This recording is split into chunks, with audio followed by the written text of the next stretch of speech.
পরিবারের সাথে শুয়েছিলেন, নামাজ পড়তে গিয়েছেন, ফজর নামাজ সবচেয়ে উত্তম একটা নামাজ। এই নামাজটা পড়ে উনি কিন্তু বাসায় যেতে পারেন নাই। এখন বলেন, এই মৃত্যুটা ওনার কি খোশ নসিবের মৃত্যু, নাকি আল্লাহ মাফ করুক বিপদ আপদের মৃত্যু? এটা অবশ্যই ভালো মৃত্যু, খোশ নসিবের মৃত্যু। নামাজ পড়ে উনি যাচ্ছেন, তাও আবার ফজর নামাজ, অন্য নামাজ না, যে নামাজটা মুনাফিকদের জন্য সবচাইতে কষ্টকর, সে নামাজ পড়ে উনি যাচ্ছেন। যাই হোক, আমি সংক্ষেপে বলবো আপনাদের সামনে।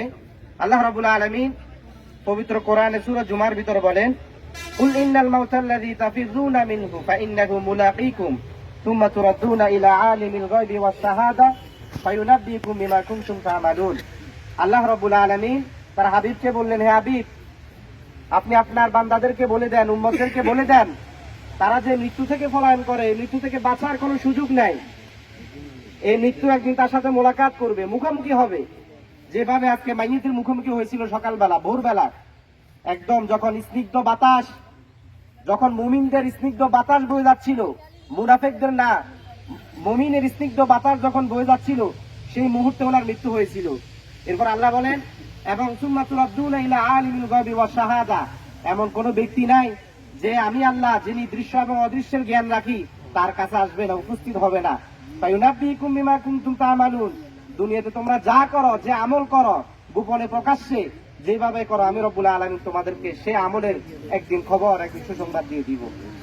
আমি একটা হাদিস বলে আজকে আলোচনা শেষ করতেছি, সময় যেহেতু কম। আয়েশা সিদ্দিকা রাদিয়াল্লাহু তাআলা আনহা বলেন, আল্লাহ রাসূল যখন মৃত্যু সজ্জায়, মৃত্যু ওনার নিকটবর্তী, তখন আয়েশা রাদিয়াল্লাহু তাআলা আনহা বলেন, আমি দেখলাম আল্লাহ রাসূল, ওনার পাশে একটা পেয়ালা ছিল, ওই পেয়ালাতে ওনার হাতটা রাখলেন, পেয়ালা থেকে কিছু পানি নিয়ে মুখটা মুছলেন। দেখেন, খুব খেয়াল করেন, এখানে আমাদের একটা আমল আছে। উনি পেয়ালা থেকে পানি নিয়ে একটা মুখ মুছলেন, এটা তিরমিজি শরীফের 978 নম্বর হাদিস। মুছে আল্লাহ রাসূল একটা দোয়া করলেন, তার মানে আমাদেরকে শিক্ষা দিচ্ছেন, আল্লাহুম্মা আইন্নি আলা গামারাতিল মাউত, আল্লাহুম্মা আইন্নি আলা গামারাতিল মাউত। ছোট্ট একটি দোয়া, আল্লাহ আপনি আমাকে মৃত্যুর কঠোরতা থেকে আপনি আমাকে সাহায্য করেন। সবাই বলে আমিন। আল্লাহ রাসূল যদি এই দোয়া করতে পারেন, রাহমাতুল লিল আলামিন যদি এই দোয়া করতে পারেন যে আল্লাহ আল্লাহুম্মা আইন্নি আলা গামারাতিল মাউত, তাহলে আমি আপনি কেন করবো না, কেন শিখবো না এতটুকু দোয়াটা? আর একটা হাদিসের ভিতরে আসছে, আল্লাহ রাসূল বলছেন, আল্লাহুম্মা আইন্নি আলা সাকরাতিল মাউত, আল্লাহ মৃত্যুর যন্ত্রণা থেকে আপনি আমাকে সাহায্য করেন। আসুন আমরা মৃত্যুকে ভয় করি, আল্লাহকে ভয় করি, আল্লাহর হুকুমগুলো মান্য করি।